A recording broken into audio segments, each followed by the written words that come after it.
नमस्कार मित्रों, स्वागत है आपका हमारे नए YouTube चैनल किंवदंती में। शायद आप में से कई लोग इस शब्द से परिचित होंगे, लेकिन कुछ लोग ऐसे भी होंगे जिन्होंने ये शब्द पहली बार सुना होगा। तो चलिए पहले इसका मतलब समझ लेते हैं। किंवदंती का अर्थ होता है ऐसे छोटे छोटे किस्से और कहानियाँ जिनके बारे में हमारे पास कोई ठोस सबूत नहीं होते हैं। ये कहानियाँ किसी भी काल की हो सकती हैं, लेकिन ख़ास बात यह है कि वो लोगों के दिलो दिमाग में बस जाती हैं, और शायद यही वजह है कि पीढ़ी दर पीढ़ी सुनाई जाती है किंवदंतियों के रूप में। लेकिन कोई कहानी किंवदंती कैसे बनती है? तो मेरे ख्याल से एक अच्छी कहानी वही होती है जो लोगों को याद रह जाए और सुनाने लायक हो। तभी तो वो आगे कई पीढ़ियों तक सुनाई जाती हैं।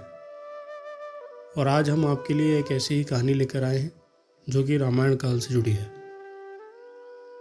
ये कहानी है रामायण काल के एक प्रमुख पात्र बाली की। जी हाँ दोस्तों, आपने बाली के बारे में कई बातें सुनी होंगी। शायद ये भी जानते होंगे कि बाली को कभी कोई युद्ध में हरा नहीं सका, यहाँ तक कि प्रभु श्री राम ने भी उसे छिपकर मारा था।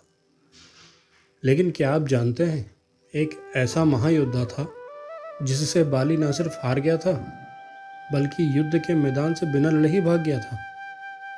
और वो योद्धा कोई और नहीं बल्कि महाबली हनुमान जी थे। लेकिन इस दिलचस्प कहानी से पहले आइए हम जानते हैं बाली और सुग्रीव के जन्म की कथा। वाल्मीकि रामायण के उत्तरकांड के अनुसार एक शक्तिशाली वानर था, वृक्षराज नाम का।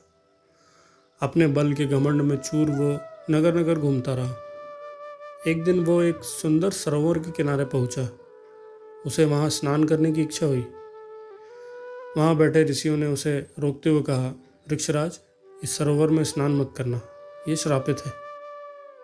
लेकिन वृक्षराज ने किसी की एक ना सुनी। वो सरोवर में कूद पड़ा।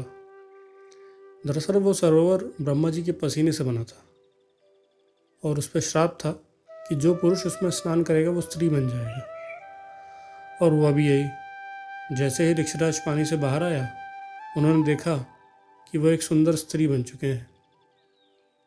अपना रूप देखकर वो बहुत ही दुखी हुए। ऋषियों से इसका कारण पूछा। ऋषियों ने सब बताया, लेकिन कोई उपाय न निकाल सके। वो स्त्री बनी हुई ऋक्षराज अपने घर लौटने लगे। तभी रास्ते में इंद्रदेव मिले। इंद्रदेव उस सुंदर स्त्री को देखकर मोहित हो गए और उससे संबंध बना लिए। कुछ समय बाद उस स्त्री ने एक पुत्र को जन्म दिया जिसका नाम रखा गया बाली। इसी तरह बाद में सूर्यदेव ने भी उस स्त्री से संबंध बनाए और उससे जन्म हुआ सुग्रीव का। तो हम यहाँ पे कह सकते हैं कि 3 पुरुषों के मिलन से सुग्रीव तथा बाली का जन्म हुआ। इंद्र ने बाली को एक स्वर्ण लोलक यानी गोल्ड पेंडेंट दिया था, जो कि ब्रह्मा जी द्वारा बनाया गया था। इसमें वरदान था कि जो इसे पहनकर युद्ध करेगा, उसके सामने वाले योद्धा की आधी शक्ति उसमें समा जाएगी। और यही वजह थी कि बाली को कोई हरा नहीं सका। कहते हैं बाली इतना शक्तिशाली था कि वो सूरज के साथ साथ चलकर पूरे दिन में समुद्र के किनारे पर संध्या वंदन करता था। एक बार जब वो संध्या कर रहा था, रावण ने उसको पीछे से हमला किया। बाली ने अपनी कनखियों से रावण को देख लिया था, और जैसे ही रावण ने बाली के ऊपर हमला किया, उसी समय बाली ने अपनी बगल उठा के उसे अपनी कांख में दबा लिया। रावण बेचारा बंधा रहा और बाली ने पूरी संध्या वंदन करी। फिर बाली ने जब सूर्यदेव को अर्घ देने के लिए अपना हाथ उठाया, तब रावण धमाक से नीचे गिर गया।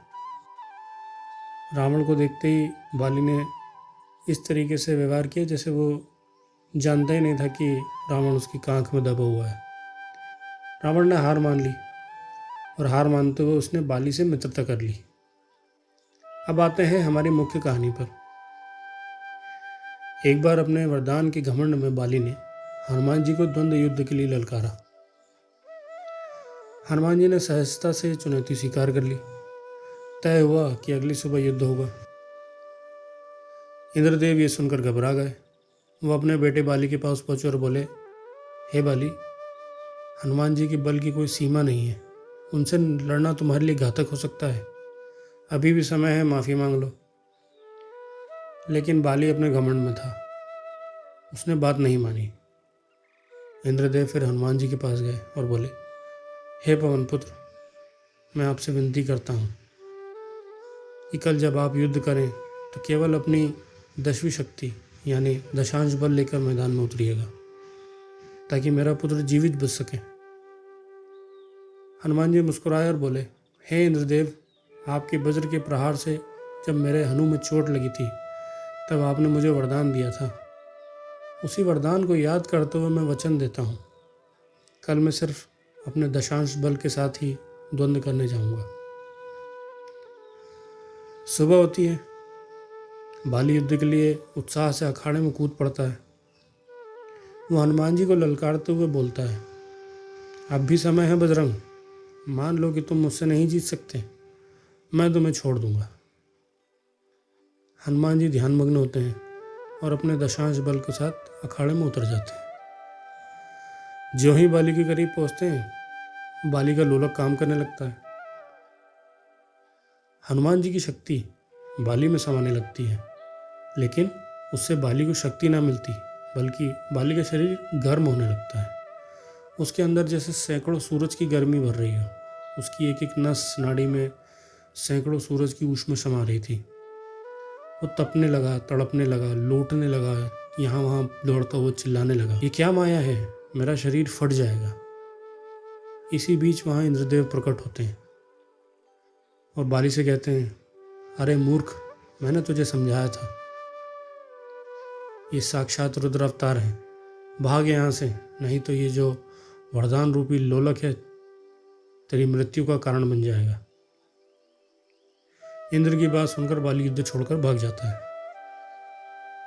इंद्र ने हनुमान जी से क्षमा मांगी और बोलते हैं, हे पवन पुत्र, आपने तो वचन दिया था कि आप सिर्फ अपने दशांश बल के साथ युद्ध करने आएंगे, फिर भी बाली का ये हाल हुआ।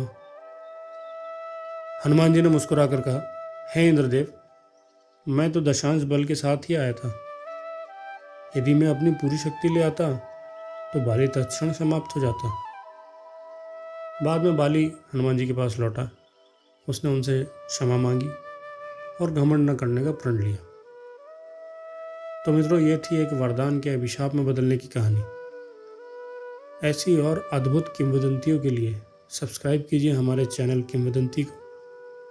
अगर आपको ये कहानी पसंद आई हो तो लाइक करें, शेयर करें और अपनी राय कमेंट में ज़रूर बताएं। बहुत बहुत धन्यवाद।